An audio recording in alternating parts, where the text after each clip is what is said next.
Hi, Dave the Butterfly Guy here, back for a July tour. So it's actually the 4th of July today. I've got my 4th of July tennis shoes on for this tour of the garden. A lot's changed in the last month from when we did the June tour of my garden. Things are filling out, so let's just give it a look, see how things are doing.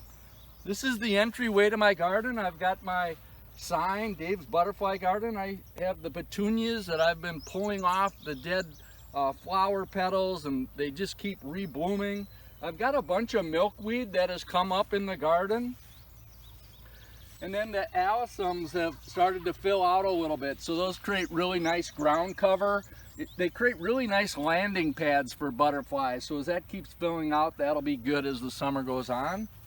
And then my phlox plant, I wasn't sure if it would flower in the first year, but it looks like it's coming in, and it's going to be flowering here probably over the next couple of weeks, so I'm excited about that. Then on the other side of my entryway to the garden, I've got my cosmos, which are still blooming and doing a nice job. And then the hyssop agastaki, right? They're still in bloom. I've got a couple different versions of that. Although the one I planted on the end, it looks like it got eaten by a deer or a rabbit, and so it's struggling a little bit. And then lastly, I wanted to point out that I've got this butterfly weed. I actually planted this 2 years ago. The first year it didn't come in very well. Second year it was a little better. I didn't even talk about it in my June video because I wasn't sure how it would turn out. But butterfly weed's a fabulous flower. You can see these flowers. It's really easy for butterflies to land on. And it's part of the milkweed family, so it's a host plant. And the caterpillars for monarchs, they will eat the leaves, and so it's a really great addition to your garden to have butterfly. All right, let's work our way into the garden. As you recall, we've got the windmill here on the right from the garden art video. And then I want to walk in and show you the zinnias and how they're doing along this side of the garden. So I planted these from seed. I brought a measuring tape. They're already 13, 14 inches tall, a couple of the big ones. So again, they might grow another 15 inches to about 20 to 30 inches tall, and those will really blossom nicely. And then as we keep working our way in, here's one of the things I'm most excited about. I said I wanted to plant some host flowers, so I've planted lots of milkweed. I've got the butterfly weed, which is also a host plant, but I planted this dill.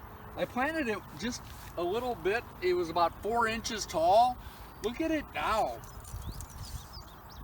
It's over 3.5 feet tall, and dill is a great host flower for the swallowtail butterfly. So I don't see any eggs on the dill yet, but I'm hoping I'll maybe land some swallowtails with this dill. This is my wildflower area. I planted this area about 3 years ago, and I just let it come back and grow in every year. Each year it's gotten bigger and bolder. I've got a mix of flowers. The daisies are growing in the back here. I've got some asters here that aren't quite ready to blossom. Tickweed in the front. Some prairie coneflower, and then I have some phlox. And again, I love the phlox. They create these nice landing areas for butterflies. So this nice mix of flowers of asters and coneflowers and daisies and yarrow all create really great habitat, and you should consider putting that mix into your gardens.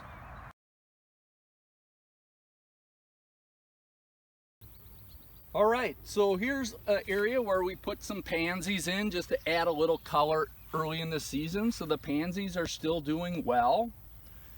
And then behind that, I've got my black-eyed Susan plant, and then 2 purple coneflower plants. Again, purple coneflowers will blossom nicely over the next few weeks. And then on this side over here, I have my liatris. So I have a lot of liatris throughout. And they create these long stems, and then they'll start blossoming into a purple flower. Again, they've got a little ways to go before they're ready to blossom, but they'll be a really nice addition for butterflies. And then some of the yarrow I have has started to really blossom, and there's all kinds of little bee activity around it right now, but it'll also create really nice habitat for butterflies. All right, So next I wanted to talk about sedums. So again, I've planted 6 sedums throughout the garden, and they're coming along. They bloom later in the summer, probably won't see blooms until August or so. I've had a few challenges out here with the white-tailed deer that roam in this area. Again, there's a little bit of wildlife, and so the deer come in and they seem to really like munching on the sedums. So I did buy some from Liquid Fence. It's called deer and rabbit repellent. So I am going to spray a little bit of that on just to try and save these sedums from the deer. Creates a nasty smell, but hopefully I can get a few more weeks out of these sedums. So this is the part of the garden where I've had the most milkweed growing. You can see it's really taken off and it's blossomed. You can see the marks from caterpillars, monarchs just chowing away. We've had all kinds of monarch caterpillars in the month of June. And so again, it's been a perfect spot for monarchs to lay their eggs. They usually lay eggs on the bottom of the leaf. The caterpillar's born right there, and then it'll just start eating away, and it'll eat it just loves eating these leaves until it gets bigger. In fact, there's a monarch caterpillar right here on this one. Let's see if we can peel it back a little bit. So he's just getting going. It's a small one, but again, we've had multiple caterpillars out here, so I'm gonna save a couple of these and bring them into the house and create a little aquarium life for them to grow all the way into a butterfly.